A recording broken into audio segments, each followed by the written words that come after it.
Nduk Dipa kali Mbak Lucy. Nggih. Menika aja lupa sik Nduk Dip. Ana pamundhut saking penemen budaya. Jari Dr. Suratin Eko SHSIP MH Padepokan Tirta Kencana Mbugel Kerakitan. Nyuwun lagon winggih. Langgam hangenteni matur sembah nuwun sehat selalu Mas Kangko laris matur nuwun Pak Eko Suratin. Ya. Mereka ugi saking Mas Sugeng Dalu Mas Markoni Pontianak mugi-mugi Mas Kangko pinangan sehat terus laris tanggapanipun amin nggih. Wonten apa iki wekdal mboten Pak Dalang badhe panggih sekedap teng mriku. Oh nggih sampun sampun kala wau. Nika tak wacane sik sedhela Mbak Lucy iki mawon. Nah, iki ana beberapa permintaan nggih. Nah. Saking Pak sapa iki? Mirsani pagelaran wayang kulit semalam suntuk kawasan Bulu Putren, Mbah Geng, Wilang Bangung, Girirjo Bagor. Nggih, nyuwun lagon ninggal katresnan. Nggih. Nggih, kula aturaken. Nah. Apa sing arep tak aturke Nduk Dipa? Nggih sing cilik-cilik diaturke sik. Ana ninggal katresnan, ana hangenteni. Nah, apa Nduk, Pak? Hangenteni. Hangenteni langgam ya? Nggih. Engko dindangdutke. Nah, ya. Ayo musiknya ya gabung ya bisa. Nah, ya. Tanpa bawa Nduk untuk menyingkat waktu. Ya, ya. Yo, kayak apa? Aku ngenteni sliramu kaya ngenteni mundune waktu janjimu dan sasumi pantrone kalbu jengku semua bangku jangku tak jaluk citra janji dokang kasih Bibit unggul saka Blitar Jawa Timur. Ya.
Iki karyane Mbah Mantep ya nduk, Pak. Nggih. Nah, mengke di Sudarsana. lajengaken lagunipun Ninggal Katresnan sambil menyelam minum air. Oh, ngono apa? Pas Ninggal Katresnan disusul karo Nduk Wanda. Oh, Wanda Amara. Ya, yuk, kaya apa? Keledang kae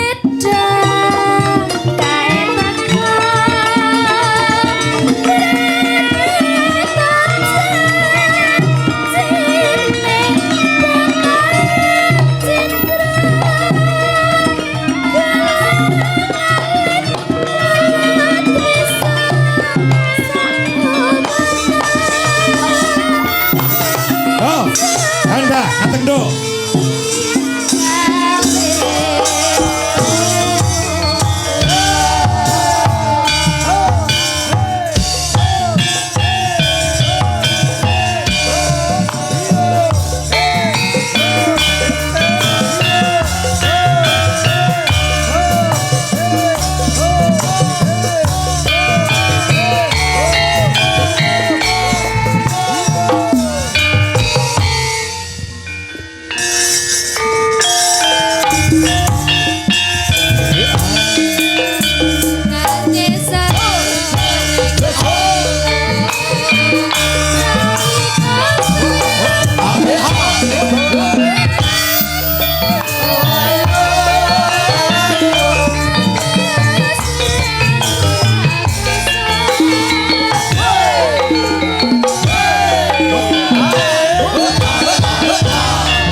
Mas Guru, gaske yuk.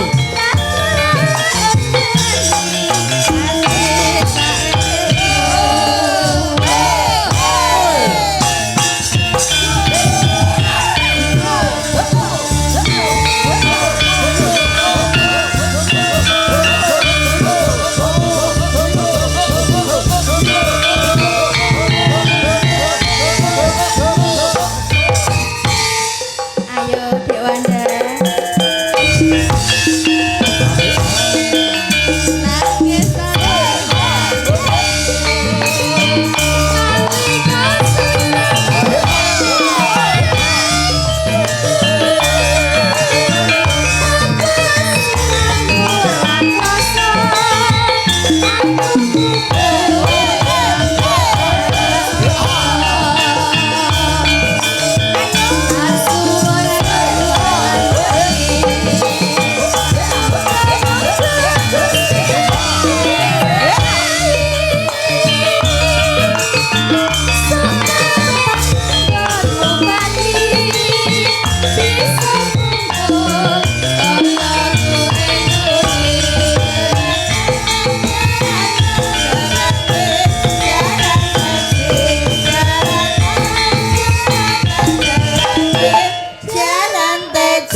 kasih Pak Eko Surate nggih wonten ing Bayat Klaten. Ya, kula aturaken lagunipun. Lah menika tasih setunggal pamundhutipun saking kawasan Melandangan Pace. Ngapunten mboten saged merapat mugi lancar nganti tancep kayon nyuwun lagu menapa kemawon manut. Nggih. Saking Mas Ruki sampun transfer 150.000. Oh ngono. Lah iki gilirane kasepuan. Kasepuan ana Mbak Retno Jongpe, ana Wiwi, ana Buduwi Kurniawati. Ya, diaturke lagu sing campur sari, ana Katresna Sejati, ana lagu Denok gen milih dhewe. Diaturke para Karang Taruna nom-noman iki mapan wonten ing Bulu. Desa Putren. Ya, mergo panitia ya nyuwun pokoke harus enek musike. Ya. Awake dhewe siap ana musike ya oke. Ora nganggo musik ya siap. Ya. Ning jangan sampai musik mendominasi wayang kulit. Ya, ya. Ngono ya, ya. Sore wis campur sari. Terus wayangan jejer diluk langsung limbuan campur sari meneh. Perang sedelok terus goro-goro campur sari meneh. Lah iya. Kuwi jenenge nanggap campur sari wayange nunut. Iya, Ya. Ngono ya. Napa Bu? Lagunipun Katresna Sejati napa Denok? Denok. Denok mawon nggih. Ya, napa. Yo, penaturaken maca Karang Taruna. Generasi penerus ana ing Bulu Putren. Ya, sukses selalu. Ya, yuk monggo musikipun para kanca, yuk.